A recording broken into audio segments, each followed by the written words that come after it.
Che. Hey everyone, and welcome back to our journey through human history.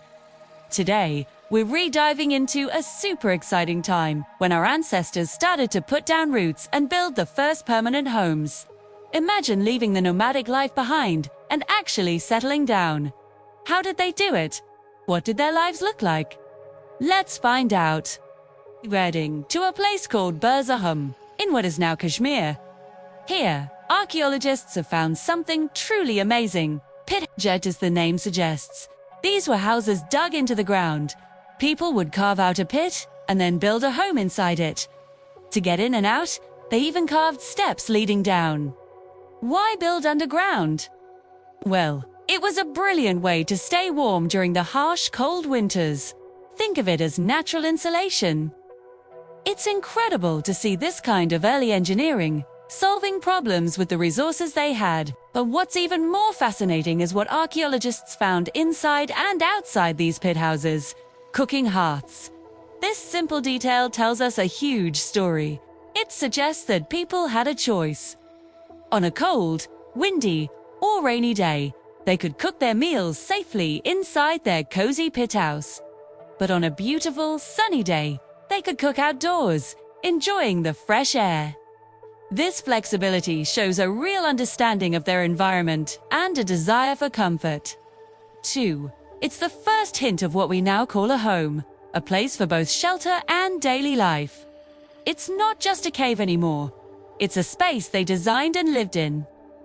Now, a new home needs new tools, right?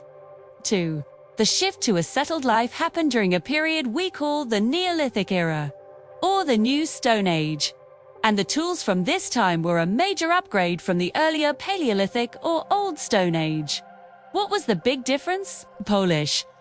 Neolithic people learned to polish their stone tools, giving them a much finer, sharper cutting edge.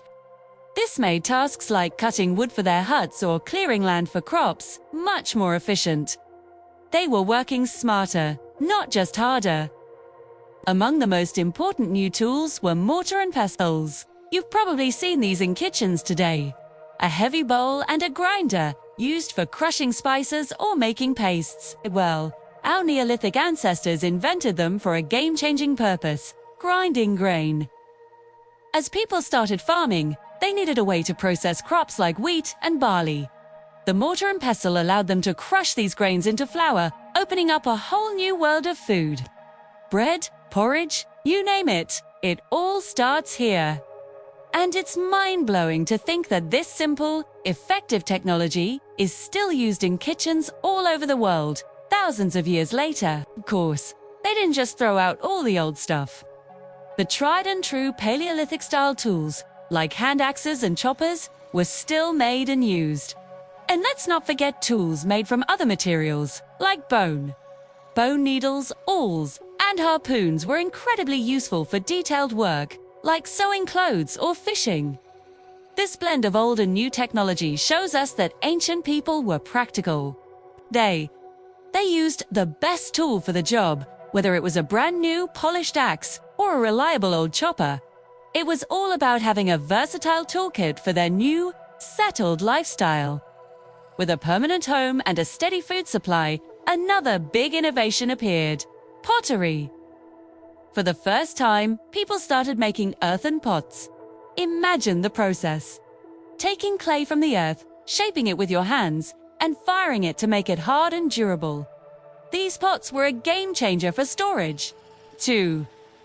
Instead of having to keep everything in perishable bags made of animal skin, they now had sturdy, rodent-proof containers to store their precious grain and other food supplies. This was crucial for surviving the winter and ensuring they had food year-round.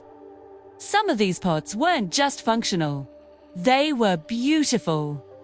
Archaeologists have found pots decorated with intricate patterns and designs. 2. This tells us that people weren't just concerned with survival. They also cared about art and aesthetics. They were taking pride in the objects they created, adding a personal touch to their everyday items. It's one of the earliest expressions of culture and creativity we can see in the archaeological record. A sign that life was becoming more than just a struggle for existence. But pottery had an even more revolutionary use: cooking.